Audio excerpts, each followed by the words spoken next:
আজি আপোনালোকৰ লগত মই অন্য এটা খবৰ শ্বেয়াৰ কৰিম বিশেষকৈ আজিৰ খবৰটো হৈছে আমাৰ একমোডেট টিউটৰ ছাৰ্ভাইসকলে এটা গুৰুত্বপূৰ্ণ খবৰ আপোনালোকৰ লগত শ্বেয়াৰ কৰিম আপোনালোকে স্কিপ নকৰি সকলোৱে আমাৰ ভিডিঅ'টো চাই থাকিব আৰু এতিয়ালৈকে যদি আমাৰ চেনেলটো ছাবস্ক্ৰাইব কৰি কাইলৈ ছাবস্ক্ৰাইব কৰি দিব আৰু এয়া নিশ্চয় আপোনালোকে স্ক্ৰীনত ফটো কৰিছে আমাৰ একমোডেট টিউটৰ ছাৰ্ভাইসকলে এটা গুৰুত্বপূৰ্ণ বাৰ্তা আমালৈ প্ৰেৰণ কৰিছে আৰু তেখেতসকলে কোৱা মতে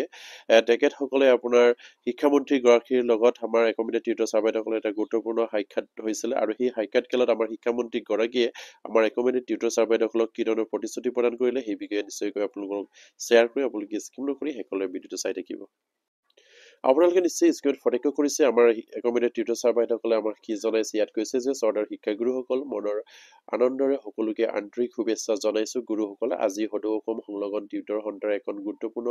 কাৰ্যকাৰী বৈঠক শ্ৰী দীপন চেত্ৰী ছাৰৰ সভাপতিত্বত চাটমাৰী শিক্ষক ভৱনত দিনৰ 10 বজাত অনুষ্ঠিত হৈ যায় আৰু ইয়াত কৈছে যে আমাৰ একমোডেট টিউটৰ ছাৰ্ভাইসকলে এটা গুৰুত্বপূৰ্ণ বৈঠক হৈছিল আৰু এই বৈঠক আপোনাৰ দিনৰ 10 বজাত হৈছিল বুলি ইয়াত উল্লেখ কৰিছে আমাৰ একমোডেট টিউটৰ ছাৰ্ভাইসকলৰ আমাৰ আপোনাৰ ডিফেন্স চেত্ৰী ছাৰৰ সভাপতিত্বত সেইখিনি আপোনাৰ গুৰুত্বপূৰ্ণ সভা বৈঠক হোৱাৰ কথা একমোডেট টিউটৰ ছাৰ্ভাইসকলে জনাইছে আৰু ইয়াৰ পাছতে কৈছে যে সকলো জিলাৰ বিষয়ববীয়াসকলে অংশগ্ৰহণ কৰি সভাখনত সাফল্যমণ্ডিত কৰাৰ লগতে বহুকেইটা গুৰুত্বপূৰ্ণ প্ৰস্তাৱ গ্ৰহণ কৰা হয় আৰু সভাৰ প্ৰস্তাৱসমূহ সকলোৰে জ্ঞাতাৰ্থে পৰৱৰ্তী সময়ত জনোৱা হ'ব বুলি ইয়াত উল্লেখ কৰিছে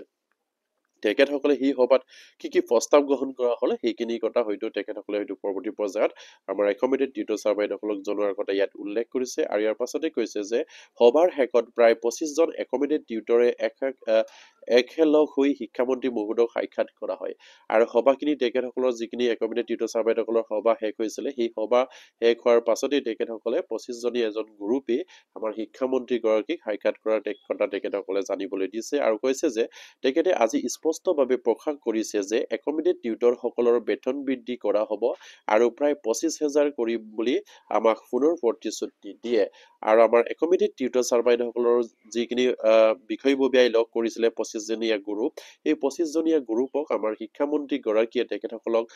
প্ৰতিশ্ৰুতি প্ৰদান কৰিছে যে একমোডেট টিউটৰ ছাৰ্ভাইসকলৰ দৰমহা বৃদ্ধি হ'ব আৰু সেই একমোডেট টিউটৰ ছাৰ্ভাইসকলক কমেও 25,000 টকাকৈ দৰমহা বৃদ্ধিৰ কথা আমাৰ শিক্ষামন্ত্ৰী গৰাকীয়ে তেখেতসকলক প্ৰতিশ্ৰুতি প্ৰদান কৰে বুলি ইয়াত জানিবলৈ দিছে আৰু বৰ্তমান সময়ত ই আমাক কিছু হলেও সাহস দিব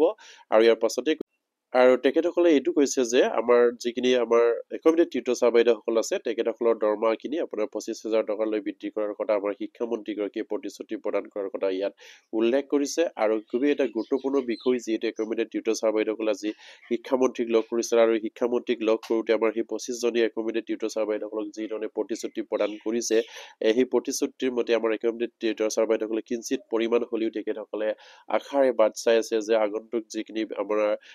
বাজেট অধিৱেশন আছে 14 ফেব্ৰুৱাৰীৰ পৰা সেই বাজেট অধিৱেশনতে আমাৰ টিউটৰ ছাৰ্ভাইসকলৰ যিখিনি একমোডেট টিউটৰ ছাৰ্ভাইসকলৰ দৰমহা সেই দৰমহা বৃদ্ধিৰ কথাটো অলৰেডি শিক্ষামন্ত্ৰী গৰাকীয়ে কৈছে আৰু সেইমতে আমাৰ একমোডেট টিউটৰ ছাৰ্ভাইসকলে আশাৰে বাট চাই আছে যিহেতু 14 ফেব্ৰুৱাৰীৰ পৰা যিখিনি বাজেট অধিৱেশন হ'ব সেই বাজেট অধিৱেশনত তেখেতসকলৰ কাৰণে যেন ভাল খবৰ আহক আৰু তেখেতসকলৰ যিখিনি দৰমহা সেই দৰমহাৰ গাঁথনিত আমাৰ শিক্ষামন্ত্ৰী গৰাকীয়ে তেখেতসকলক জনোৱা মতে 25,000 টকাকৈ তেখেতসকলৰ যিখিনি আপোনাৰ মাহিলী দৰমহা সেই দৰমহাখিনি বৃদ্ধি কৰাৰ কথা আমাৰ একমোডেট টিউটৰ ছাৰ্ভাইসকলক জনোৱাৰ কথা আমাৰ একমোডেট টিউটৰ ছাৰ্ভাইসকলৰ বিষয়ববীয়াই জানিবলৈ দিছে খুবেই এটা গুৰুত্বপূৰ্ণ খবৰ আমাৰ একমোডেট টিউটৰ ছাৰ্ভাইসকলৰ কাৰণে আৰু সেয়া যদি হওক তেনেহলে নিশ্চয়কৈ আমাৰ টিউটৰ ছাৰ্ভাইসকলে কিঞ্চিত পৰিমাণ হলেও সাহস পাব কাৰণ সামান্য এটা পৰিটুকি লৈ তেখেতসকলে কাম কৰি আছে আৰু সেই পৰিটুকি যদি তেখেতসকলৰ বৃদ্ধি হয় তেনেহলে নিশ্চয়কৈ তেখেতসকলে কিঞ্চিত পৰিমাণ হলেও সাহস পাব আৰু পৰৱৰ্তী পৰ্যায়ত তেখেতসকলৰ যিখিনি কৰণীয় কাৰ্য হয়তো কৰি যাবলৈ তেখেতসকলে সক্ষম হ'ব আৰু কেৱল সেয়ে তেখেতসকলৰ সমস্যা নহয় তেখেতসকলৰ প্ৰধান দাবীটোৱে হৈছে টিউটৰৰ পৰা শিক্ষকসকলে আপগ্ৰেড কৰা আৰু সেই সমস্যাখিনিও হয়তো মাননীয় শিক্ষামন্ত্ৰী গৰাকী হয়তো পৰৱৰ্তী পৰ্যায়ত তেখেতসকলৰ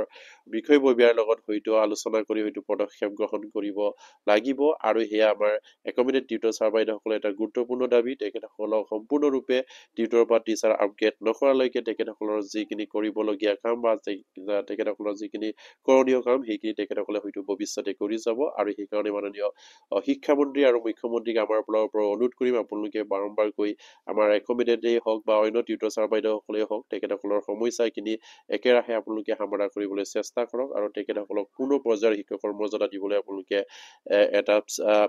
প্ৰচেষ্টা কৰক আৰু সেয়ে যদি তেখেতসকলক পুনৰ পৰ্যায়ৰ যদি শিক্ষক হিচাপে যদি আপগ্ৰেড কৰে তেখেতসকলৰ সমস্যাখিনি নাইকিয়া হ'ব আৰু সেয়ে তেখেতসকলেও বিচাৰিছে আৰু কিঞ্চিত পৰিমাণ হ'লেও যে আজিৰ আমাৰ যিখিনি 25জনীয়া গ্ৰুপ আমাৰ একমিডেট টিউটৰ ছাৰ বাইদেউসকলে মাননীয় শিক্ষামন্ত্ৰীগৰাকীক লগ কৰিছিলে তেখেতসকলক অশেষ ধন্যবাদ জ্ঞাপন কৰিলোঁ আপোনালোকৰ প্ৰচেষ্টাত হয়তো কিঞ্চিত পৰিমাণ হ'লেও একমিডেট টিউটৰ ছাৰ বাইদেউসকলৰ উদ্ধাৰ হ'ব তেখেতসকলৰ সামান্য যিখিনি পৰিটোকি সেইখিনি বৃদ্ধি হোৱাৰ সম্ভাৱনা আছে আৰু আপোনালোকে সেইখিনি অলৰেডি জানিবলৈ দিছে আৰু সেইকাৰণে প্ৰতিগৰাকী একমিডেট টিউটৰ ছাৰ বাইদেউসকলে যাতে নেকি এইখিনি খবৰ পাই আপোনালোকে শ্বেয়াৰ কৰি দিব আৰু এতিয়ালৈকে যদি আমাৰ চেনেলটো ছাবস্ক্ৰাইব কৰে কাইণ্ডলি ছাবস্ক্ৰাইব কৰি দিব নমস্কাৰ জয় আইকম